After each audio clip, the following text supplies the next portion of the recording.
Well, hello there, my young readers, and welcome back to the channel. And if you're new, welcome. With this story, we're saying goodbye to the heat of the summer days, and we're saying hello to the coolness of the wind of fall. Now, if you're ready, sit back, relax, and stay tuned.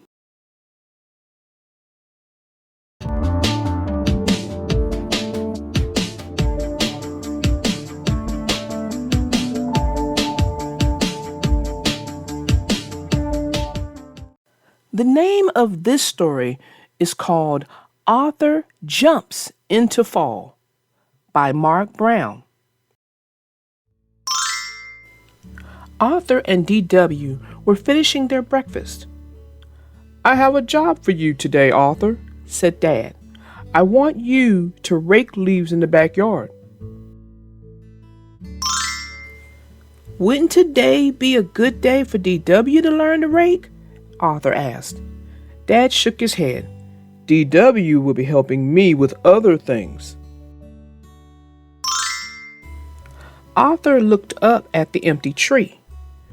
"This is all your fault," he said. Then he started to rake. The leaves seemed to be sticking to the ground. Arthur raked harder.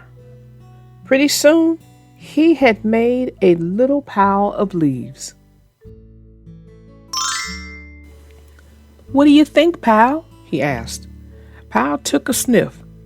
Then he picked up a leaf in his mouth and added it to the pile.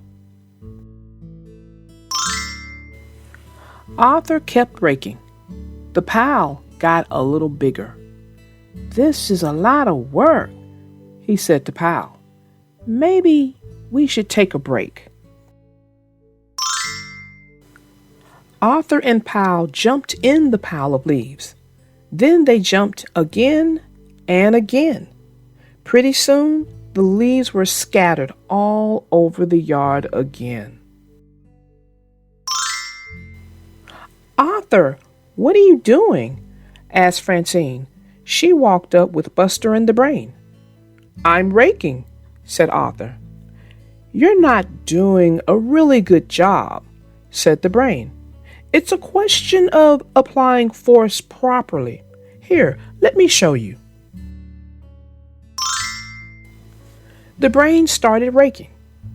"See how I bend my elbows?" he said. "I do," said Arthur. "Show me more." Now Francine took a turn. "This isn't so hard," she said.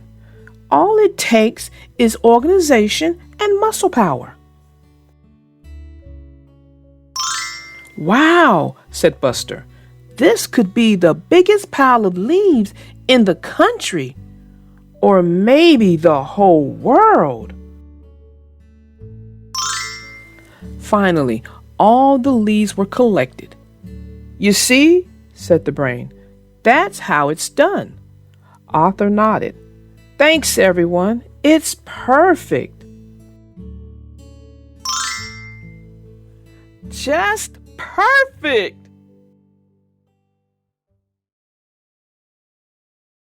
Well, that ends our story. I hope you guys enjoyed it. It really gave a big nod to the end of summer days and the beginning of fall. Well, I know this story was fun, and Arthur seemed to have been having a lot of fun with those leaves. He really did, and it didn't start out that way, because when he was given the task of getting the leaves up, first thing he wanted to do is find out why DW can't do it. Well, Big Bro had to find out that little sis, she's gonna have things to do. What? We don't know. And Dad was not telling. Well, I must hand it to Arthur because he was able to adapt and he was able to overcome and have a good time with the leaves. And especially when his friends got there, he really had a good time. Well, I have to agree with you because he looked like he was trying to get a little depressed, where he was blaming the tree because it was losing all of its leaves. But then he was able to, like you say, he was able to adapt and overcome. And he started to have a good time. He started out with just a small little pile of leaves that his dog Pal, added an extra leaf to, and they just bulldozed right into it and had a good time with it. But it wasn't until his friends got there that, they were able to help build the pile and really go to town. And you know what? That was kind of surprising to me as to how big they were able to get that pile. And to me, I'm thinking it took them a little bit more time, where the brain was trying to teach him how to do it. And let's face it, Arthur knew. But hey, if the brain wanted to teach him some more, he was more than willing to let him teach him as he gathered and raked up those leaves. But what I kept looking out for was his dad to come by any minute to kind of, put the kibosh on that. Just stop that and get them back to raking leaves. I was starting to look for that. Hey, that's your phone? Yeah, I'm sorry, little darling. I've got to take this. I'll be right back. Okay, guys, this has never happened before. I apologize for this.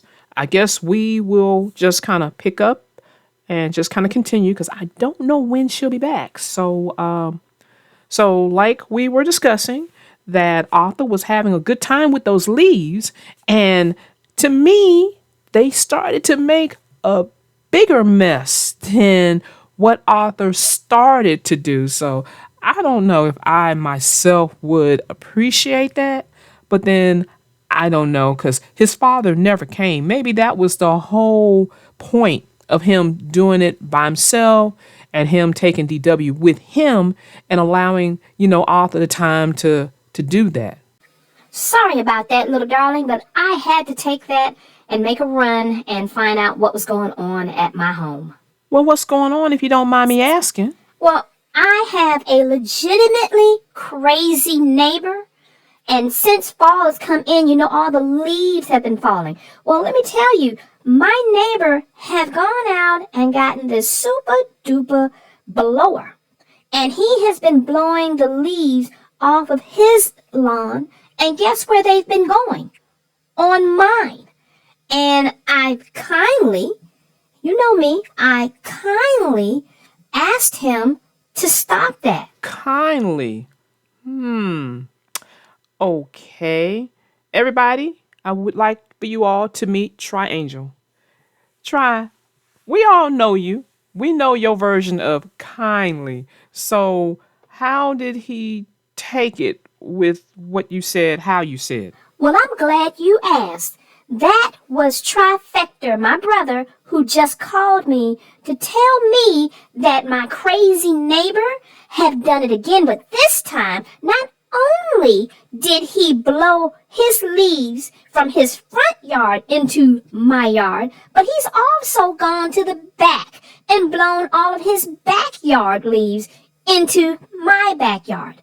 So Trifecta called me to let me know that he just borrowed a super duper blower and wanted to know if he can blow back.